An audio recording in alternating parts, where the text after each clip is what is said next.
लिखा गया है, जिस तरीके से लिखा गया है एक्ट 1976 में, just as the Indian parliamentary system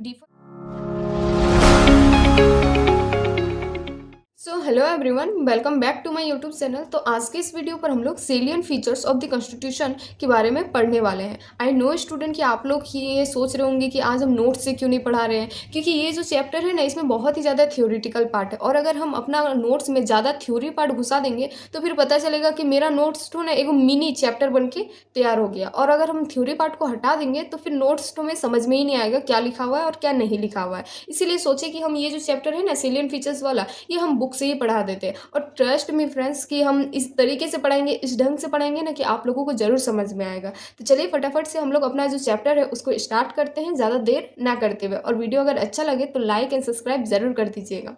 तो हम लोगों का चैप्टर स्टार्ट होता है, the Indian constitution is unique in its contents and spirit. हम लोगों को जो इंडियन कॉन्स्टिट्यूशन है ना, वो बहुत ही ज़्यादा यूनिक माना जाता है उसके कॉन्टेंट की वजह से और स्पिरिट की मदद से। कॉन्टेंट का मतलब तो आप लोग समझ ही रहे होंगे, जिसमें बुक में चैप्टर वगैरह का नाम लिखा हुआ रहता है तो उसको कॉन्टेंट बोला जाता है। और स्पिरिट का मतलब होता है आत्मा, सोल। जिस तरह से लिखा गया है, जिस तरीके से लिखा गया है ना, इसकी वजह से हम लोगों का जो इंडियन कॉन्स्टिट्यूशन है उसको यूनिक माना जाता है। दो borrowed from almost every constitution of the world. हम लोगों का कॉन्स्टिट्यूशन में जितने भी सारे लॉ लिखा हुआ है, आर्टिकल्स है, फिर जितने भी सारे रूल वगैरह लिखा हुआ है ना, मैक्सिमम चीज़ें हम लोग दूसरे किसी कंट्री का कॉन्स्टिट्यूशन से बोरोड किए हैं, मतलब कि लिए हुए हैं, कॉपी किए हैं। वही यहाँ पर लिखा हुआ कि हम लोग बहुत सारे कंट्री का कॉन्स्टिट्यूशन से बोरोड किए हैं। The constitution of India has several salient features that distinguish it from the constitution of the other countries. हम लोगों के कॉन्स्टिट्यूशन में बहुत सारे सेलियंट फीचर्स है, जिसके कारण हम लोगों का कॉन्स्टिट्यूशन बाकी सबों कंट्री से बहुत ही ज़्यादा डिफरेंट नज़र आता है। आ रहा है समझ में?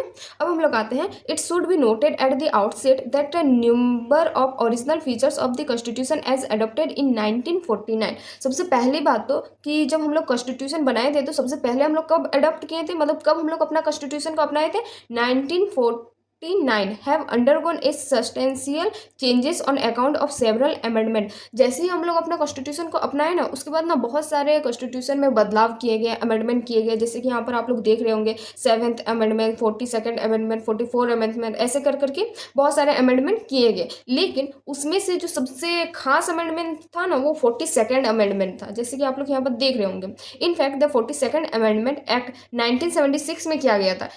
ये 42nd अमेंडमेंट को ना और भी नाम से जाना जाता है मिनी कॉन्स्टिट्यूशन। क्यों मिनी कॉन्स्टिट्यूशन जाना जाता है? क्योंकि ना 42nd अमेंडमेंट में ना बहुत सारे चेंजेस किए गए थे हम लोगों का कॉन्स्टिट्यूशन में, जो कि आगे लिखा हुआ होगा। Due to the important and large number of changes made by it various part of the constitution, क्योंकि बहुत सारे चेंजेस किए गए थे 42nd अमेंडमेंट में, इसीलिए इसको ना मिनी कॉन्स्टिट्यूशन भी कहा जाता है। आ रहा है समझ में? And however, in the Kesim Nanda Bharti case 1973, the Supreme Court ruled that the constituent power of Parliament under Article 368 does not enable it to alter the basic structure of the Constitution। आप लोग केसिम Nanda Bharti case के बारे में तो सुने ही होंगे, बहुतों को पता भी होगा कि क्या केस है। केसिम नंदा भारती ना एक केस किए थे सुप्रीम कोर्ट में ही कि हम लोगों का जो भी कॉन्स्टिट्यूशन है उसमें चाहे कुछ भी अमेंडमेंट हो जाए, लेकिन जो उसका बेसिक स्ट्रक्चर है ना, वो अमेंडमेंट नहीं होना चाहिए। इस चीज़ से रिलेटेड केसिम नंदा भारती जो थे ना, वो केस किए थे सुप्रीम कोर्ट के ऊपर। और सुप्रीम कोर्ट को ना ये बात तो को मानना पड़ा था, और ये ना रूल बनाया गया कि भाई कॉन्स्टिट्यूशन में चाहे कुछ भी चेंजेस हो, लेकिन बेसिक स्ट्रक्चर नहीं बदलना चाहिए। जैसे कि यहाँ पर लिखा हुआ है, does not enable it in to alter the basic structure of the constitution. वही सारी चीज़ें यहाँ पर लिखा हुआ है। आ रहा है समझ में? अब हम लोग आते हैं सेलियन फीचर्स ऑफ द कॉन्स्टिट्यूशन में, क्योंकि ये इंट्रोडक्शन वाला पार्ट था, ये इंट्रोडक्शन वाला पार्ट अब हम लोग कंप्लीट कर लिए। अब हम लोग salient features of the constitution में आते हैं। तो लगभग हम लोग शायद 16 या 17 सेलियन फीचर्स पढ़ेंगे। ये चैप्टर काफ़ी बड़ा भी है, तो इस वीडियो में तो नहीं कंप्लीट हो पाएगा, लेकिन कोशिश करूँगी कि जितना हो सके ये वीडियो में हम कंप्लीट कर दें। देन उसके बाद पार्ट बी, पार्ट सी आते जाएगा, आप लोग देखते रहिएगा। तो सबसे पहला जो हम लोगों का सेलियन फीचर है वो है लैंडियस रिटेन कॉन्स्टिट्यूशन। अब इसमें क्या लिखा हुआ है भाई, वो देखते हैं।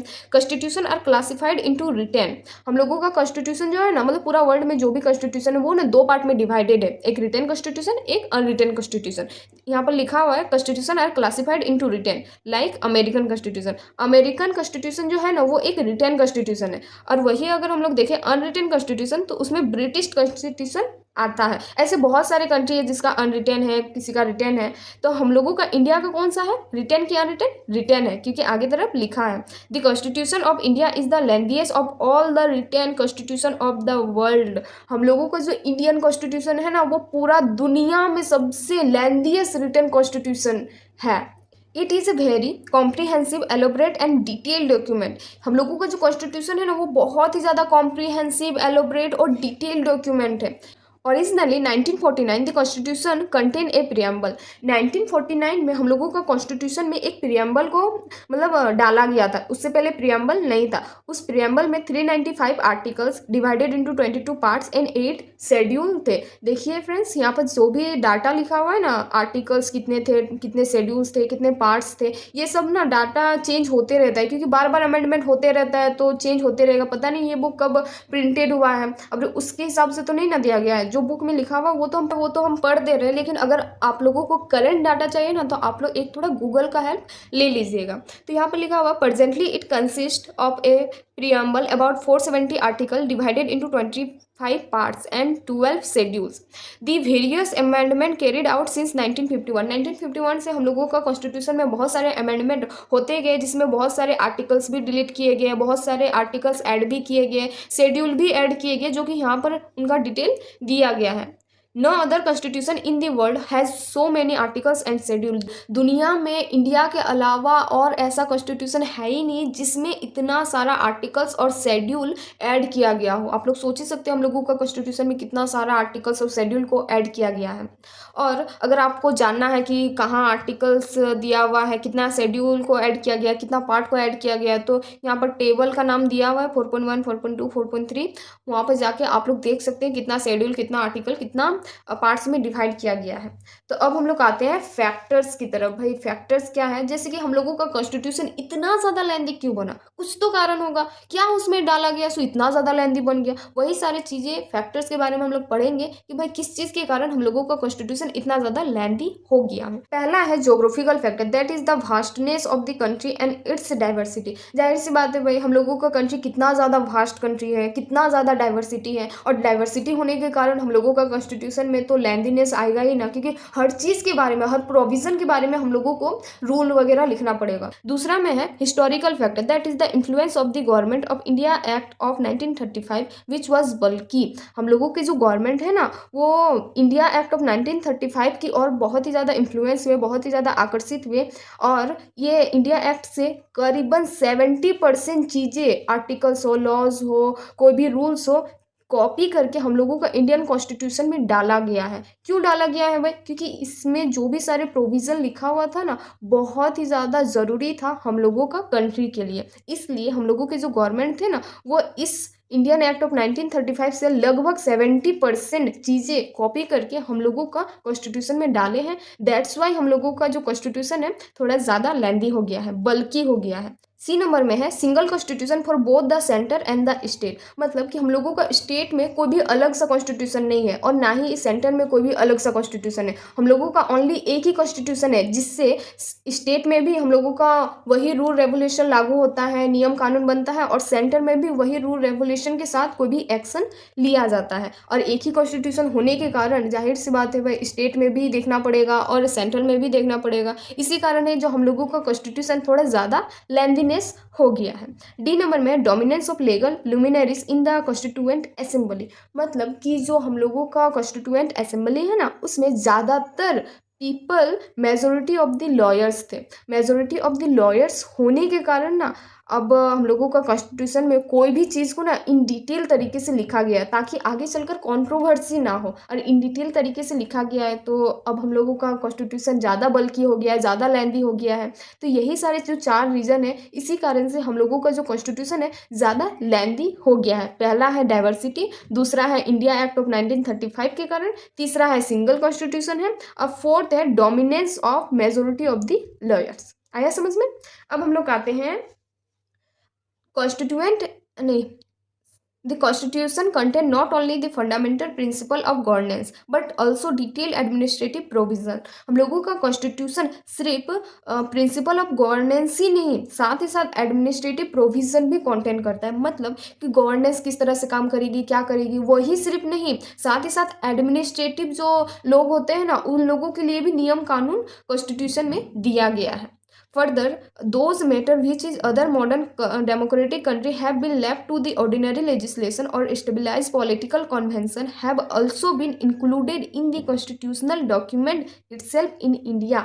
मतलब कि पहले के टाइम में जब हम लोगों का कॉन्स्टिट्यूशन बन रहा था ना, तो बहुत सारे कंट्री का कॉन्स्टिट्यूशन बन रहा था, तो जो भी कंट्री ये सोचकर बहुत सारे लॉज आर्टिकल वगैरह छोड़ दिए कि नहीं ये सबका कोई काम नहीं है, वो सारे चीज़ भी, वो सारे रूल भी हम लोगों का कॉन्स्टिट्यूशन में ना डाला गया है, ये सोचकर कि नहीं आगे में चलकर काम आएगा, आगे चलकर ये चीज़ का फॉलो होगा, यूज़ होगा। ये सारी चीज़ की वजह से हम लोगों का जो कॉन्स्टिट्यूशन है ना, थोड़ा ज़्यादा लेंदी हो गया है। तो हम लोगों का जो ये पेज है ये कंप्लीट होता है। अब हम लोग चलते हैं अपना नेक्स्ट पेज की ओर। Till 2019 the erstwhile state of Jammu and Kashmir had its own constitution and thus enjoy a special status by virtue of article 370 of the constitution of India. 2019 तक ना जम्मू कश्मीर के पास खुद का अपना कॉन्स्टिट्यूशन था, उसको सेंटर का कॉन्स्टिट्यूशन से कोई मतलब नहीं था, खुद का रूल बना था, खुद का रेवोल्यूशन बनाता था, सब कुछ खुद का वो लोग करता था। जब मोदी ये जब देखे कि नहीं बाकी सब स्टेट तो वही कॉन्स्टिट्यूशन को फॉलो कर रही है जो सेंटर में है, जम्मू कश्मीर क्यों नहीं करेगी भाई, तो मोदी का माथा गर्म हुआ, वो बोले कि हटाओ आर्टिकल 370, वो लोग भी सेंटर में ही जो कॉन्स्टिट्यूशन है वही फॉलो करेंगे, कोई भी पर्सनल कॉन्स्टिट्यूशन नहीं होगा, जैसे बाकी सब स्टेट फॉलो कर रहे हैं उसी तरह जम्मू कश्मीर को भी फॉलो करना पड़ेगा। इसीलिए इन 2019 this special status was abolish. 2019 में ये कॉन्स्टिट्यूशन वाला मैटर को एबॉलिश किया गया by the presidential order known as the constitution application to Jammu and Kashmir order. 2019 में ये एबॉलिश किया गया, एप्लीकेशन भेजा गया। This order supersedes the earlier order known as the constitution application to the Jammu and Kashmir order 1954। 1954 से लेकर 2019 तक वो लोग खुद का अपना कॉन्स्टिट्यूशन तो इंजॉय कर रहे थे, और 2019 में जब ये चीज़ बढ़ गया देन उसके बाद उस लोगों का कॉन्स्टिट्यूशन को रद्द किया गया, और जो सेंटर में कॉन्स्टिट्यूशन था उसी को वो लोग भी फॉलो करने लग गए, ये आदेश दिया गया। The 2019 order extended all the provision of the Constitution of India to the Jammu and Kashmir also। वही चीज़ें लिखा हुआ है कि जो कॉन्स्टिट्यूशन सेंटर में था वो जम्मू और कश्मीर के लिए भी बन गया। Further the Jammu and Kashmir reorganisation act 2019 bifurcated the erstwhile state of Jammu and Kashmir into two separate union territories.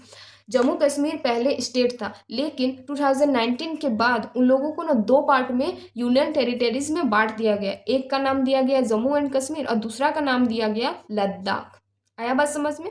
वही सारी चीज़ें यहाँ पर लिखा हुआ है, union territory of Jammu and Kashmir and the union territory of Ladakh. अब हम लोग आते हैं जो हम लोगों का दूसरा सेलियन फीचर्स है, उसमें दूसरा सेलियन फीचर्स ये है ड्रॉन फ्रॉम वेरियस सोर्सेज। हम पहले ही आप लोगों को बताए थे कि हम लोगों का जो कॉन्स्टिट्यूशन है ना वो खुद से कम और बाकी सब कॉन्स्टिट्यूशन से थोड़ा ज़्यादा कॉपी किया गया है, बाकी सब का जो कंट्री का कॉन्स्टिट्यूशन है ना वो सब से। जैसे कि इंडिया एक्ट ऑफ 1935 से ही आप लोग देख लीजिए 70% इससे ही कॉपी किया गया है। तो अब इसमें क्या लिखा हुआ है वो देखते हैं। The constitution of India has borrowed most of its provision from the constitution of various other countries as well as from the government of India act of 1935। जो अभी हम बताए ना वही यहाँ पर लिखा हुआ है कि जो इंडिया का कॉन्स्टिट्यूशन है ना वो मैक्सिमम चीज़ें मोस्ट ऑफ द प्रोविज़न दूसरे कंट्री का कॉन्स्टिट्यूशन से कॉपी किया गया है, ज़्यादातर government of India act of 1935 से कॉपी किया गया है। Doctor B R. Ambedkar proudly acclaim that the constitution of India has been framed after ransacking all the known constitution of the world. Doctor B R. Ambedkar proudly कहते हैं कि हम लोगों का जो इंडियन कॉन्स्टिट्यूशन है ना वो बाकी सब कंट्री का कॉन्स्टिट्यूशन को एकदम खंगाल के जो अच्छा अच्छा चीज़ है ना वो हम लोग अपना को कॉन्स्टिट्यूशन में डाले हैं। रैस्किंग मतलब क्या होता है? खंगालना, मतलब कि एकदम चुन चुन कर अच्छा अच्छा चीज़ सब हम लोग अपना कॉन्स्टिट्यूशन में डाले हैं। The structural part of the constitution is to a large extent derive from the government of India act of 1935। हम लोगों का जो स्ट्रक्चरल पार्ट है ना कॉन्स्टिट्यूशन का उसको हम लोग कहाँ से लिए हैं? गवर्नमेंट ऑफ इंडिया एक्ट 1935 1935 से लिए हैं। The philosophical part of the constitution, जो कि फंडामेंटल राइट्स है, directive principle of state policy है, उसको कहाँ से लिए हैं? अमेरिकन एंड आयरिश कॉन्स्टिट्यूशन से। फिर है पॉलिटिकल पार्टी ऑफ कॉन्स्टिट्यूशन, जो कि है principle of cabinet government, relation between the executive and legislature, ये कहाँ से लिए हैं? ब्रिटिश का कॉन्स्टिट्यूशन से। मतलब कि बहुत सारे ऐसी चीज़ें हैं जो कि यहाँ पर डिफाइन कर दिया गया है, जो कि हम लोग कहाँ से लिए हुए हैं। और भी बहुत सारे कंट्री है, जैसे कि other provision of the constitution have been drawn from the constitution of Canada से लिए हैं, ऑस्ट्रेलिया से लिए हैं, जर्मनी से लिए हैं, यूएसएसआर से लिए हैं, जो कि अभी हम लोग रसिया के नाम से जानते हैं, फ्रांस से लिए हैं, साउथ अफ्रीका से लिए हैं, जापान से लिए हैं, और भी बहुत सारे ऐसे कंट्री हैं जिससे हम लोग अपना कुछ कुछ चीज़ें लिए हैं, प्रोविज़न वगैरह लिए हुए हैं। आया समझ में? The most profound influence and material source of the constitution is the government of India at 1935। यहाँ पर बोला जा रहा है कि ज़्यादातर चीज़ें जो है कॉन्स्टिट्यूशन में, जो हम लोगों का कॉन्स्टिट्यूशन में लिखा हुआ है, ज़्यादातर चीज़ें इंडिया एक्ट ऑफ 1935 से लिया गया है। जैसे कि the federal scheme, judiciary, governor, emergency power, public service commission and of the administrative detail are drawn from this act. यही एक्ट से ये सारी चीज़ें को लिया गया है। More than half of the provision of constitution are identical to or bear a close resemble to act of 1935। मतलब कि हाफ ऑफ द जो प्रोविजन है, आधा प्रोविजन कम से कम एक्ट ऑफ 1935 से ही लिया गया है हम लोगों का कॉन्स्टिट्यूशन में। वही चीज़ें यहाँ पर लिखा हुआ है।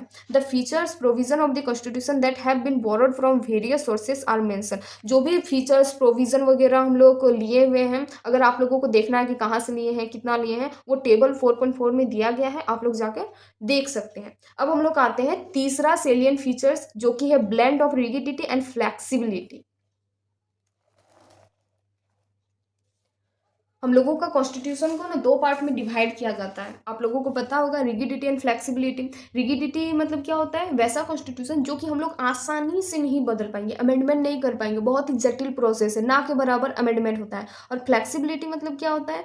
जो इसको ना हम लोग आसानी से अमेंडमेंट कर सकते हैं। आज कुछ सोचे तो चलो लिख देते हैं, कल कुछ सोचेंगे, हाँ चलो लिख देंगे, वैसा वाला फ्लेक्सिबिलिटी होता है। तो वही सारी चीज़ों को यहाँ पर दिया गया है। Constitution are also classified into rigid and flexible, जो कि अभी हम बताएं। Rigid constitution is one that required a special procedure for its amendment. Special procedure का मतलब होता है जटिल प्रोसेस। जटिल प्रोसेस इसमें है अमेंडमेंट करने के लिए। जैसे कि अमेरिकन का कॉन्स्टिट्यूशन, अमेरिकन कॉन्स्टिट्यूशन ये एक रिगिड कॉन्स्टिट्यूशन में आता है। और वही अगर फ्लेक्सिबल कॉन्स्टिट्यूशन का बात करें तो on the other hand is one that can be amended in the same manner as the ordinary law. Ordinary law का मतलब होता है थोड़ा सा कुछ रूल्स वगैरह फॉलो कर लेंगे और आसानी से चेंज हो जाएगा, अमेंडमेंट हो जाएगा। जैसे कि ब्रिटिश कॉन्स्टिट्यूशन, ब्रिटिश कॉन्स्टिट्यूशन ना एक फ्लेक्सिबल कॉन्स्टिट्यूशन में आता है। हम लोगों का जो कॉन्स्टिट्यूशन है ना, इंडियन कॉन्स्टिट्यूशन, वो फ्लेक्सिबल है कि रिगिडिटी? चलिए पढ़ते हैं। The constitution of India is neither rigid nor flexible. हम लोगों का इंडिया का जो कॉन्स्टिट्यूशन है ना, वो ना ही रिगिड है ना ही फ्लेक्सिबल है, but A synthesis of both, दोनों का मिक्सअप है। मतलब कि अगर हम लोगों को कुछ भी चीज़ अमेंडमेंट करना है ना, तो कुछ रूल्स का फॉलो करना होगा और अमेंडमेंट हो जाएगा। लेकिन इतना भी आसान नहीं है कि आज सोचे तो आज ही अमेंडमेंट कर देंगे। बहुत सारे रूल का फॉलो करना पड़ेगा, जो कि यहाँ पर 2 रूल बताया गया है। तो चलिए 2 रूल को पढ़ते हैं।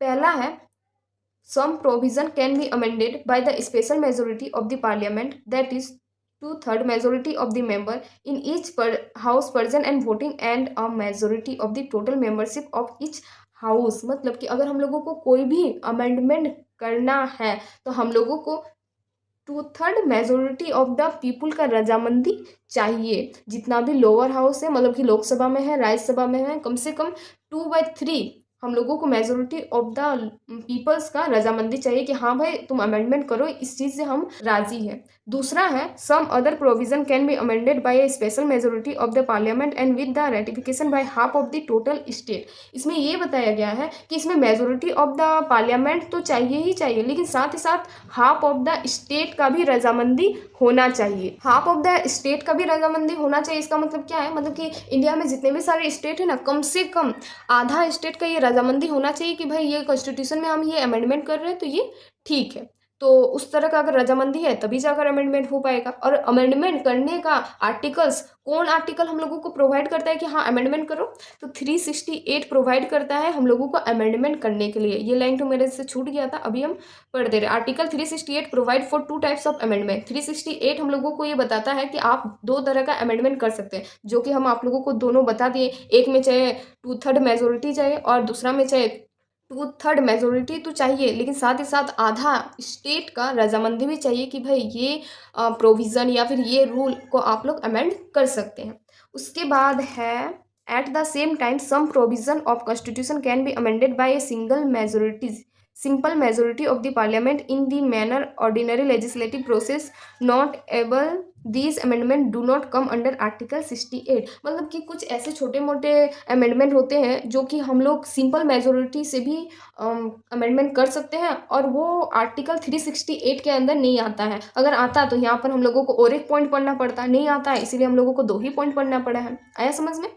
अब हम लोग आते हैं फोर्थ सेलियन फीचर्स की ओर, जो कि है federal system and unitary base. Federal and unitary तो मतलब समझ ही पा रहे होंगे। फेडरल का मतलब होता है 2 टियर्स ऑफ गवर्नमेंट, और यूनिटरी का मतलब होता है कि सेंट्रल गवर्नमेंट के पास ही जो होगा पावर होगा, बाकी वो लोग लोकल गवर्नमेंट को, स्टेट गवर्नमेंट को पूछेगा भी नहीं।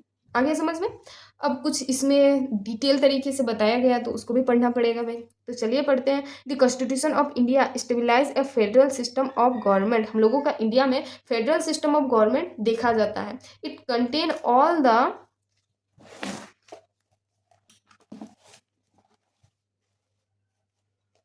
Usual features of A federation. हम लोगों का इंडिया बहुत सारे फीचर्स कंटेन करता है फेडरल कंट्री कहलाने के लायक, जैसे कि 2 गवर्नमेंट। हम लोगों का कंट्री में 2 गवर्नमेंट का सिस्टम भी है, सेंट्रल में अलग गवर्नमेंट, स्टेट में अलग गवर्नमेंट। डिवीजन ऑफ पावर भी देखने को मिलता है। सेंट्रल गवर्नमेंट के पास अगर पावर है तो फिर स्टेट गवर्नमेंट के पास भी पावर है। रिटर्न कॉन्स्टिट्यूशन भी है हम लोगों का इंडिया में। सुप्रीमेंसी ऑफ कॉन्स्टिट्यूशन भी है कि भाई हम लोग अपना कॉन्स्टिट्यूशन को सबसे ऊपर रखते हैं, उसी के हिसाब से रूल बना जाएगा, उसी के हिसाब से कोई भी एक्शन लिया जाएगा। रिगिडिटी भी है हम लोगों का कॉन्स्टिट्यूशन, इतना आसान तरीके से बदलेगा नहीं। और इंडिपेंडेंट जुडिशरी भी है, मतलब कि जुडिशरी जजेस को कोई भी एक्शन लेने से पहले ना कोई भी पॉलिटिक्स, कोई भी सिटीजन वगैरह का रजामंदी नहीं लेना होता। उन लोग कानून के हिसाब से जो भी सही होता है, जो भी सही एक्शन होता है, वही चीज़ वो लोग बताते हैं।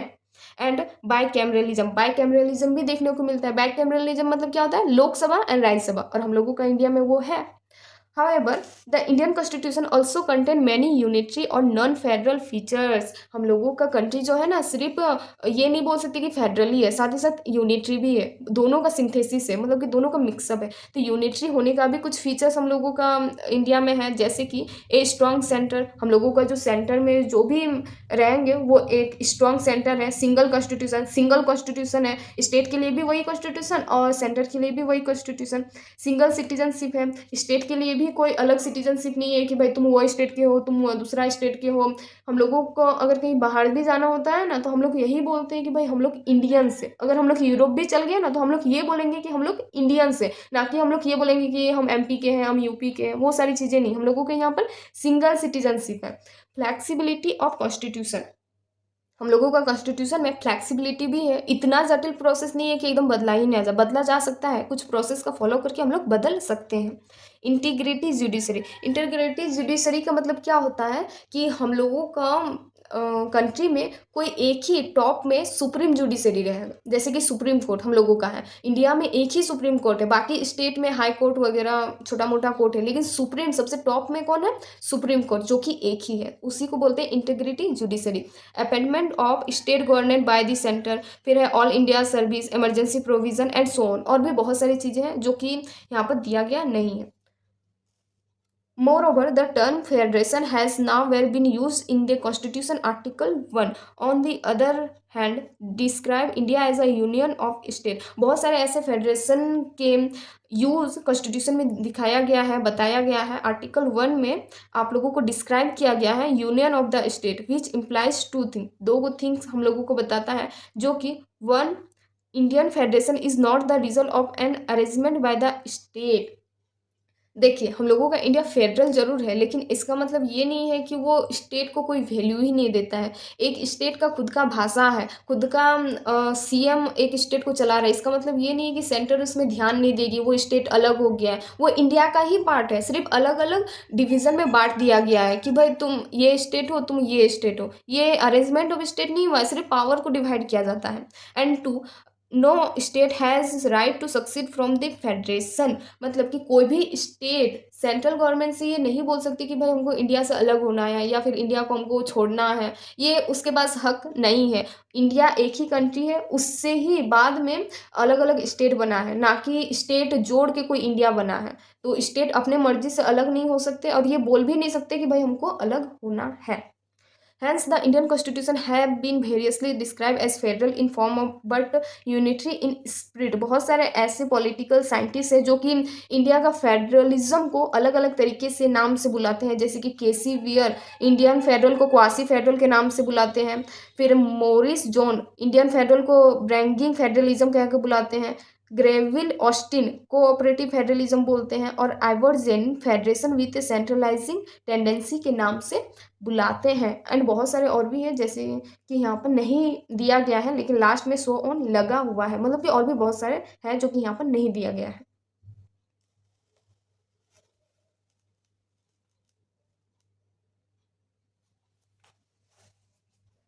अब हम लोग आते हैं फिफ्थ फीचर्स की ओर, पार्लियामेंट्री फॉर्म ऑफ गवर्नमेंट की ओर। पार्लियामेंट्री फॉर्म ऑफ गवर्नमेंट क्या बोलता है भाई? इसमें सबसे पहले हेडिंग को समझ लेते हैं कि parliamentary form of government actually होता क्या है।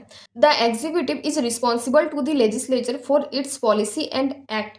एग्जीक्यूटिव कोई भी एक्शन लेता है, कोई भी कुछ काम करता है, तो वो लेजिस्लेचर के ऊपर उत्तरदायी होते हैं कि भाई हम ये क्यों कर रहे हैं, किस लिए कर रहे हैं और क्यों करना चाहते हैं। ये पार्लियामेंट्री फॉर्म ऑफ गवर्नमेंट कहता है। यहाँ पर और भी इन डिटेल तरीके से समझेंगे। The constitution of India has opted for the British parliamentary system of government. India में जो कॉन्स्टिट्यूशन में पार्लियामेंट्री फॉर्म ऑफ गवर्नमेंट के बारे में डिस्कशन किया गया है ना, जो कि हम लोग वो चीज़ को फॉलो करते हैं पार्लियामेंट्री फॉर्म ऑफ गवर्नमेंट को, वो कहाँ से लिया गया है? ब्रिटिश पार्लियामेंट्री सिस्टम से।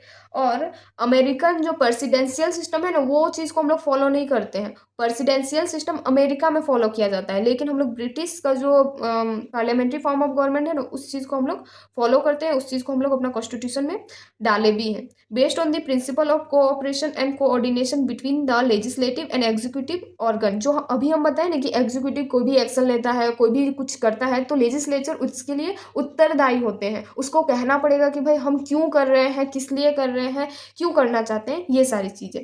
While the presidential system is based on the doctrine of separation of power between the to organ. और वही अगर प्रेसिडेंशियल सिस्टम का बात करें तो उसमें नहीं होता है इस, उसमें ना डॉक्ट्रिन होता है, सेपरेशन ऑफ पावर होता है। पावर को बांट दिया जाता है कि भाई तुम अपना ये कंट्री को अपने से ही संभालो, हम तुमको कुछ भी नहीं पूछने आएंगे, लेकिन सेंटर में मेरा अपना रूल चलेगा, वगैरह वगैरह।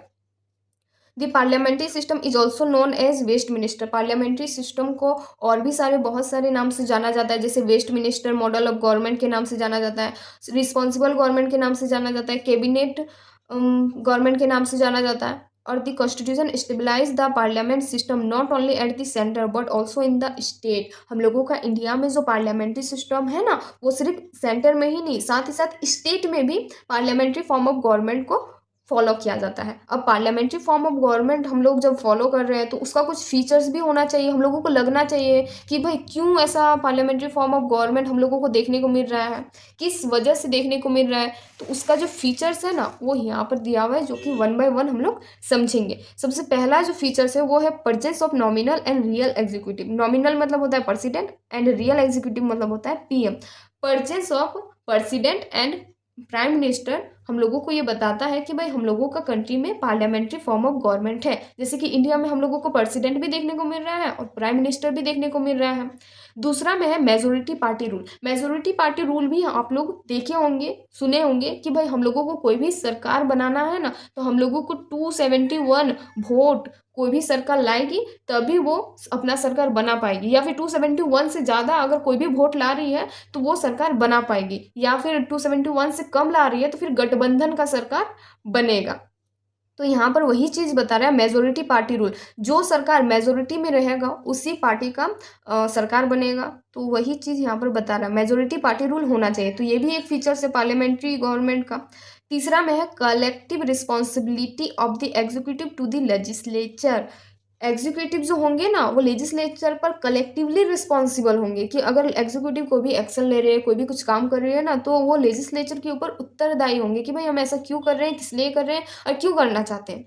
डी नंबर में है membership of the minister in the legislature. अगर कोई भी व्यक्ति मिनिस्टर बनता है तो उसको ना या तो लोकसभा या तो राज्यसभा का मेंबर होना पड़ेगा, तब जाकर वो मिनिस्टर बन सकता है। अगर वो लोकसभा या फिर राज्यसभा का मेंबर नहीं है तो वो ना मिनिस्टर नहीं बन पाएगा। उसको ना 6 महीना के अंदर अंदर खुद त्यागपत्र देना पड़ेगा या फिर उसको खुद निकलना पड़ेगा, मिनिस्टर पद से हटा दिया जाएगा। वही चीज़ यहाँ पर लिखा हुआ है। लेजिस्लेचर मतलब क्या होता है, लोकसभा एंड राज्यसभा, उसको हम तोड़ के बता दिए लेजिस्लेचर को। ई नंबर में लिखा हुआ है leadership of the prime minister और द चीफ मिनिस्टर। लीडरशिप रहेगा प्राइम मिनिस्टर और द चीफ मिनिस्टर के बीच में। फिर है dissolution of the lower house, Lok Sabha और राज्यसभा। मतलब कि अगर मान लेते हैं फॉर एग्जांपल कि जो पीएम है ना वो ऐसा बोलेगी कि नहीं हम अपने जो लेजिस्लेचर को है उसको भंग करते, जितने भी सारे नेता है उसको हम हटाना चाहते हैं, तो जो हम लोगों के प्रेसिडेंट है ना वो लोकसभा को और राज्यसभा को डिसॉल्व कर सकती है, हटा सकती है। Even though the Indian parliamentary system is largely based on the British pattern. हम लोगों का जो पार्लियामेंट्री सिस्टम है ना वो एकदम टोटली पूरी तरह से ब्रिटिश पैटर्न पर बेस्ड है, उसी पर बना गया है। There are some fundamental differences between the two. British parliamentary system में और इंडियन पार्लियामेंट्री सिस्टम में दो फंडामेंटल डिफरेंसेस है जो कि यहाँ पर दिखाया गया है। The Indian parliament is not a sovereign body. हम लोगों का जो इंडियन पार्लियामेंट्री सिस्टम है ना वो सोवरेन बॉडी नहीं है, जबकि ब्रिटिश में आप लोगों को वो पार्लियामेंट्री टू सोवरेन बॉडी देखने को मिलेगा। Further the India state has an elected head. हम लोग जो भी सरकार को चुनते हैं उसको वोट दे के उसको इलेक्ट करते हैं, लेकिन वही अगर ब्रिटिश में देखा जाए तो उसमें मोनार्की वाला सिस्टम है, वहाँ पर कोई इलेक्टेड नहीं होता है, वहाँ पर इलेक्शन के थ्रू नहीं होता, वहाँ पर मोनार्की वाला सिस्टम है। हेड जो बोलेगा जो करेगा वही करेगा। मोनार्की वाला जैसे राजा महाराजा वाला नहीं होता, एक के बाद एक आते गए, एक के बाद एक आते गए, वही वाला सिस्टम ब्रिटिश स्टेट में देखने को मिलता है। In a parliamentary system, whether in India or Britain, the role of the Prime Minister has become so significant. हम लोगों का जो इंडिया है या फिर ब्रिटेन का ही बात कर लीजिए, वहाँ पर प्राइम मिनिस्टर का बहुत ही ज़्यादा सिग्निफिकेंट, बहुत ही ज़्यादा इंपॉर्टेंट रोल देखने को मिलता है, क्रूशियल रोल देखने को मिलता है। इसीलिए पॉलिटिकल साइंटिस्ट ने ना उनको प्राइम मिनिस्टीरियल गवर्नमेंट के नाम से भी कहते हैं और प्राइम मिनिस्टर को इस नाम से भी जाना जाता है, प्राइम मिनिस्टीरियल गवर्नमेंट के नाम से। अब हम लोग आते हैं सिक्स्थ फीचर्स की और जो हम लोगों का है synthesis of parliamentary sovereignty and judicial supremacy. सबसे पहले हम लोग हेडिंग को समझ लेते हैं, उसके बाद ये तो ऑटोमेटिक समझ में आ ही जाएगा। यहाँ पर हेडिंग ये बोलना चाह रहा है पार्लियामेंट के पास भी पावर है और जुडिशरी के पास भी पावर है, लेकिन इसका मतलब ये नहीं है कि पार्लियामेंट के पास बहुत ही ज़्यादा पावर है, जुडिशरी के पास बहुत ही कम पावर है, या फिर जुडिशरी के पास बहुत ही ज़्यादा पावर है या पार्लियामेंट के पास बहुत ज़्यादा पावर है। दोनों के पास बराबर पावर है। अगर पार्लियामेंट कुछ अगर गलत करती है तो जुडिशरी उसके ऊपर ध्यान रखेगी, और जुडिशरी में कुछ भी होता है तो पार्लियामेंट उसका सुझाव निकालेगी। मतलब कि दोनों ही बैलेंस बना के रहता है, इसीलिए यहाँ पर हम लिखे पार्लियामेंट बैलेंस जुडिशरी, मतलब कि दोनों ही बैलेंस है एक दूसरे से। The doctrine of sovereignty of parliament is associated with the British parliament. ये जो हम लोग सोवर्निटी ऑफ पार्लियामेंट वाला जो रूल है ना, ये हम लोग ब्रिटिश पार्लियामेंट से लिए हुए हैं। While the principle of judicial supremacy with that of the American supreme court, और वही जुडिशियल सुप्रीमेंसी वाला जो रूल है वो अमेरिकन कॉन्स्टिट्यूशन से लिए हुए हैं। Just as the Indian parliamentary system differ from the British system. हम लोगों का जो इंडियन पार्लियामेंट्री सिस्टम है ना वो ब्रिटिश पार्लियामेंट्री सिस्टम से डिफरेंट है, थोड़ा बहुत डिफरेंट है। The scope of judicial review power of the supreme court in India is narrower than that of what exists in the US. This is because the American Constitution provides for due process of law against that of procedure stabilized by law contained in the Indian Constitution Article 21. जो American constitution है ना वो दो को law को provide करता है, जैसे कि due process of law and procedure stabilize by law, जो कि इंडियन कॉन्स्टिट्यूशन में ना आर्टिकल 21 में दिया गया है। अब ये due process of law procedural stabilize by law का मतलब क्या होता है, सबसे पहले हम लोग समझते हैं due process of law. Due process of law का मतलब क्या होता है, अगर कोई भी इंसान को कुछ भी अगर सज़ा मिल रहा है ना तो वो कानून के हिसाब से मिलेगा, जो कॉन्स्टिट्यूशन में लिखा हुआ है कि ये गलती के कारण ये सज़ा मिलना चाहिए उसी के हिसाब से सज़ा मिलेगा। लेकिन अगर प्रोसीड्यूरल स्टेबलाइज बाय लॉ का अगर हम लोग बात करें तो उसमें ये बोला जाता है कि पार्लियामेंट कोई भी कानून बनाती है, कोई भी सज़ा देने वाला कानून बनाती है, तो सरकार उस कानून का यूज़ करके किसी इंसान को सज़ा दे सकती है और उसका जो जीने का जो दिन है उसको कम कर सकती है, उसको नियंत्रित कर सकती है। इसका मतलब ये होता है, जो कि हम लोगों का इंडियन कॉन्स्टिट्यूशन में आर्टिकल 21 में लिखा हुआ है। Therefore the framer of the Indian constitution have preferred A proper synthesis between the British principle of parliamentary sovereignty and the American principle of judicial supremacy. इसीलिए हम लोगों का जो कॉन्स्टिट्यूशन बनाने वाले थे ना, जो हम लोगों के लॉयर्स थे, पॉलिटिकल साइंटिस्ट थे, वो लोग ना दोनों प्रेफर किए, पार्लियामेंट्री सिंथेसिस का भी और साथ ही साथ जुडिशियल सुप्रीमेंसी भी, कि अगर कोई भी एक ज़्यादा दादागिरी करेगा तो दोनों एक दूसरे को बैलेंस ही करके रख देते हैं, एक दूसरे को बहुत ध्यान रखेगा। अगर पार्लियामेंट कुछ गलती करेगा तो जुडिशरी है उसको कहने वाला, और अगर जुडिशरी कुछ गलती करेगा तो पार्लियामेंट है उसको कहने वाला। इसीलिए हम लोगों के जो फ्रेमर थे ना, वो दोनों के बीच में बैलेंस बना के गए हैं। The supreme court on the one hand can declare the parliament laws and unconstitutional through its power of judicial review. अगर पार्लियामेंट कुछ भी लॉज वगैरह बनाती है ना, तो जुडिशरी जो जज है सुप्रीम कोर्ट उसको अनकॉन्स्टिट्यूशनल लॉ भी घोषित कर सकती है। और वही बात अगर हम लोग पार्लियामेंट में आ जाए कि पार्लियामेंट के पास क्या पावर दिया गया है भाई, तो the parliament on the other hand can amend the major portion of the constitution through its constituent power. Parliament को ये पावर दिया गया है कि आप लोग कॉन्स्टिट्यूशन को कोई भी पर्सन को अमेंड कर सकते हो, चेंज कर सकते हो, लेकिन जुडिशरी का उसमें ध्यान रहेगा। सिर्फ जो बेसिक स्ट्रक्चर है ना, उसके अलावा आप लोग कुछ भी अमेंडमेंट कर सकते हो। तो अब हम लोग आते हैं 7th फीचर्स की ओर, जिसमें बताया गया integrated and independent judiciary. Integrated and independent judiciary का मतलब क्या होता है? सबसे पहले हम लोग समझते हैं इंटीग्रेटेड जुडिशरी। इंटीग्रेटेड जुडिशरी का मतलब होता है कि कंट्री में कोई एक ही टॉप में जुडिशरी रहेगा। जैसे कि हम लोगों का इंडिया में कोई टॉप में एक ही जुडिशरी है, जो कि है सुप्रीम कोर्ट। सुप्रीम कोर्ट हम लोगों का कंट्री में एक ही है, और स्टेट में हाई कोर्ट वगैरह छोटा मोटा कोर्ट है, लेकिन पूरा कंट्री के लिए सुप्रीम में कोई एक ही कंट्री है जो कि टॉप में है, सुप्रीम कोर्ट है। तो उसी को हम लोग बोलते हैं इंटीग्रेटेड जुडिशरी। अब बात करते हैं इंडिपेंडेंट जुडिशरी के बारे में। इंडिपेंडेंट जुडिशरी किसको बोलते हैं?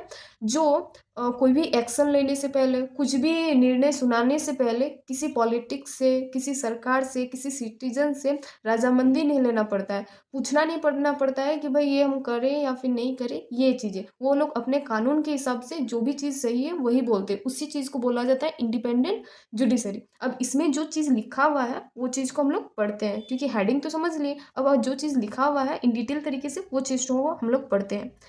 तो लिखा हुआ है the Indian constitution stabilize a judicial system that is integrated as well as independent judiciary. मतलब कि जो इंडियन कॉन्स्टिट्यूशन है ना, वो integrated as well as independent दोनों चीज फॉलो करता है, इंटीग्रेटेड जुडिशरी भी और इंडिपेंडेंट जुडिशरी भी।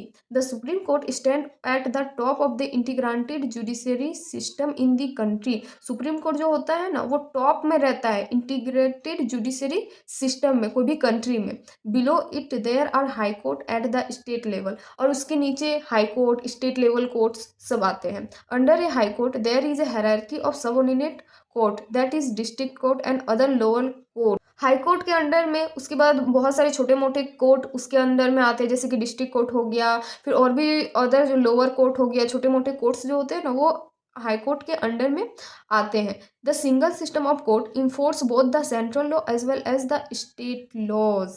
मतलब जो single system of court system है ना, वो सेंट्रल लॉ में भी और साथ ही साथ स्टेट लॉ में भी इन्फोर्स किया जाता है, unlike in USA where the federal laws are enforced by the federal judiciary and the state laws are enforced by the state judiciary। अगर वही हम लोग यूएसए में देखें, मतलब कि अमेरिकन में देखें, तो वहाँ पर वैसा नहीं होता है। यहाँ पर फेडरल जुडिशरी का मतलब होता है सेंटर में, सेंटर में अलग उन लोगों का कॉन्स्टिट्यूशन से काम धाम होगा और स्टेट में अलग उन लोगों का जुडिशरी से काम धाम होगा। इसका मतलब यही है। लेकिन अगर हम लोग इंडिया का बात करें तो इंडिया में वैसा नहीं है, सेंटर में भी वही जुडिशरी काम करेगी और स्टेट में भी वही जुडिशरी वही लॉ के हिसाब से काम करेगी। The supreme court is a federal court. हम लोगों का जो सुप्रीम कोर्ट है ना वो एक फेडरल कोर्ट है। The high court of appeal, the grantor of the fundamental rights of the citizen and the guardian of the constitution. जो हम लोगों का कोर्ट है ना वो ग्रांटर है फंडामेंटल राइट्स का सिटीजन के लिए कि भाई आपका फंडामेंटल राइट्स कुछ भी नहीं होगा, और कॉन्स्टिट्यूशन का गार्डियन है। जैसे गार्ड कैसे देखभाल करता है, उसी तरह जो कोर्ट है ना, जो जजेस होते हैं वो हम लोगों का कॉन्स्टिट्यूशन का देखभाल करते हैं कि भाई हम लोगों का कॉन्स्टिट्यूशन कुछ भी नहीं होगा। Hence the constitution has made various provision to ensure its independence. इसीलिए जो कोर्ट्स में, सुप्रीम कोर्ट्स में जो जजेस होते हैं ना, उन लोगों के लिए बहुत सारे प्रोविज़न भी दिए गए हैं हम लोगों का कॉन्स्टिट्यूशन में।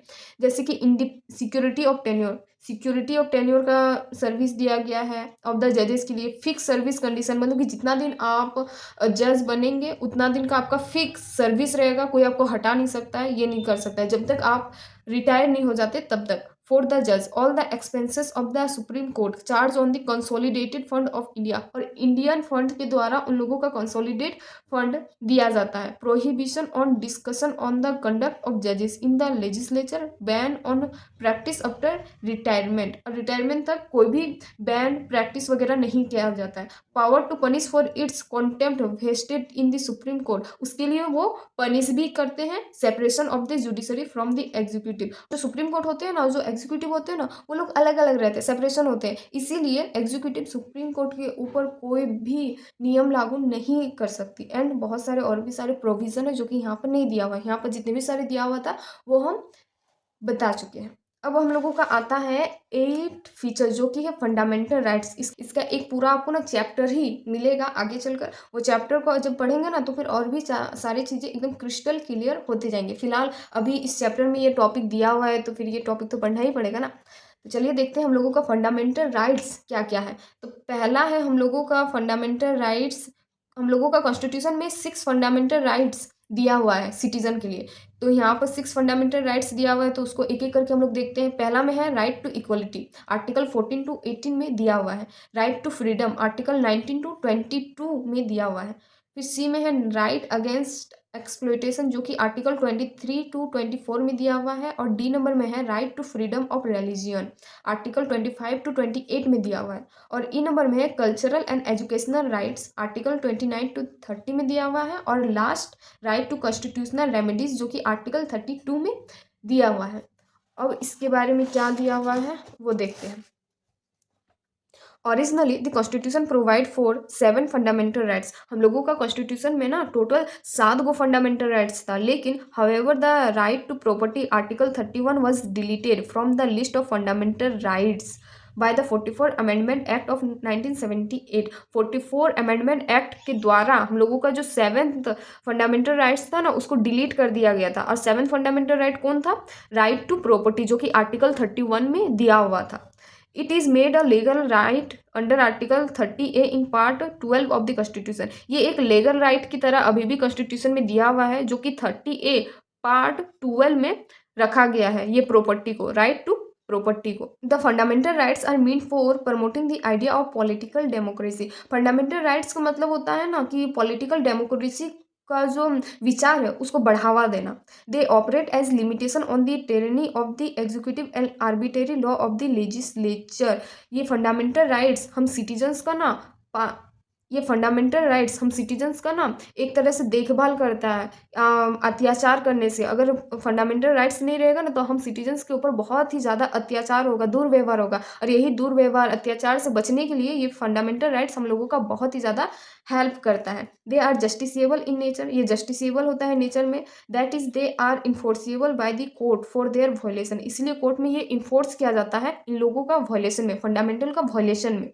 The aggrieved person can directly go to the Supreme Court, which can issue the right of habeas corpus, madman prohibition, क्रेटरीज and quo warranto for the restoration of his right. अगर उसका राइट अगर violation हुआ है तो वो direct supreme court में भी जा सकता है उसका अपील करने के लिए, उसका रिस्टोरेशन करने के लिए, उसका राइट्स का। However, the fundamental rights are not absolute and subject to reasonable restriction. Fundamental rights में कोई भी absolute, subjective, reasonable restriction नहीं होता है कि नहीं आप ये नहीं कर सकते। Further, they are not subsequent and can be curtailed or replaced by the parliament through a constitutional amendment act. ये जो fundamental rights है ना, ये पार्लियामेंट कोई भी कॉन्स्टिट्यूशनल एक्ट से हटा नहीं सकती है, अमेंडमेंट नहीं कर सकती है एकदम परमानेंट, लेकिन इसको कुछ दिनों तक छीना जा सकता है, जैसे कि नेशनल इमरजेंसी में आर्टिकल 20 एंड 21 तो आप लोगों के पास ही रहेगा, लेकिन सब जो फंडामेंटल राइट्स है आपका वो छीन लिया जाएगा नेशनल इमरजेंसी के टाइम, क्योंकि उस टाइम फंडामेंटल राइट्स अगर दे दिया जाएगा, उस टाइम झगड़ा करेंगे तो फिर नेशनल इमरजेंसी का टाइम में ना फिर दिक्कत आ जाएगा। यही फंडामेंटल राइट्स का कुछ चीज़ें हैं। अभी तो हम लोग सिर्फ कुछ एक दो चार टॉपिक पढ़े, लेकिन इसका पूरा एक चैप्टर है जो कि हम लोग इन डिटेल आगे जाके पढ़ेंगे। हम लोगों का जो 9th फीचर्स है वो है directive principle of state policy, जिसको हम लोग शॉर्ट में डीपीएसपी के नाम से भी जानते हैं। अब इसको इन डिटेल तरीके से हम लोग पढ़ते हैं कि इसमें अब क्या दिया हुआ है। According to doctor BR Ambedkar, the directive principle of state policy is a novel features. Doctor BR Ambedkar ji ये बोलते हैं कि जो डीपीएसपी है ना, ये हम लोगों का नोबेल फीचर्स है। नोबेल मतलब होता है मुख्य, क्या होता है मुख्य, of the Indian constitution, Indian constitution के लिए। They are enumerated in part 4 of the constitution. इसको पार्ट 4 में डाला गया है कॉन्स्टिट्यूशन में। They can be classified into 3 broad category. DPSP को 3 पार्ट में डिवाइड किया गया है। पहला है socialistic, Gandhian and liberal intellectual. Socialistic, Gandhian and liberal intellectual 3 part में ये डिवाइड किया गया है।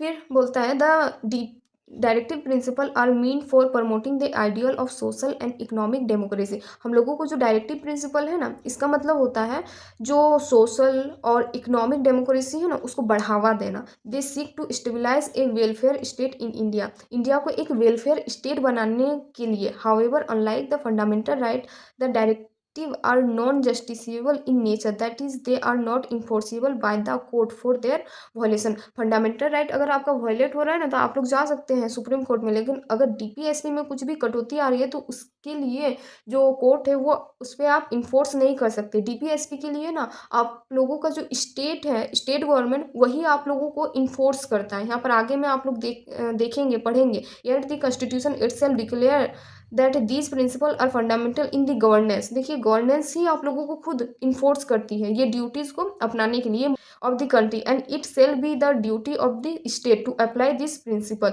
ये स्टेट का काम होता है ये प्रिंसिपल को अप्लाई करना, फॉलो करवाना। It making laws, hence they impose a moral obligation on the state authority. ये स्टेट अथॉरिटी का काम होता है, ना कि जुडिशरी का, for their application, but the real force behind them in political that is public opinion. और जो पॉलिटिकल्स लीडर्स को इसके लिए जो फोर्स मिलता है ना, वो पब्लिक ओपिनियन की वजह से और सरकार के तरफ से मिलता है। In the Mirwa Miles case 1980, the Supreme Court held that the Indian Constitution is founded on the bedrock of the balance between the fundamental rights and the directive principle। ये जो हम लोग केस पढ़ रहे हैं ना, मिर्वाल मिल्स केस, जो कि 1980 में हुआ था, इसमें ये बताया गया था, सुप्रीम कोर्ट में ही केस हुआ था, कि जो फंडामेंटल राइट्स और जो डीपीएसपी हम लोगों का है, वो दोनों के बीच में एक बैलेंस बना हुआ है। क्या हुआ है? बैलेंस बना हुआ, बेडरॉक की तरह वो काम करता है, fundamental rights and the directive principal हम लोगों का। तो आज के इस वीडियो पर हम लोग 9 फीचर्स के बारे में ही पढ़ेंगे, देन उसके बाद जो फंडामेंटल ड्यूटीज़ है ना, उसका बारे में हम लोग आगे पढ़ेंगे। तो ये वीडियो को हम यहीं तक ही रखते हैं।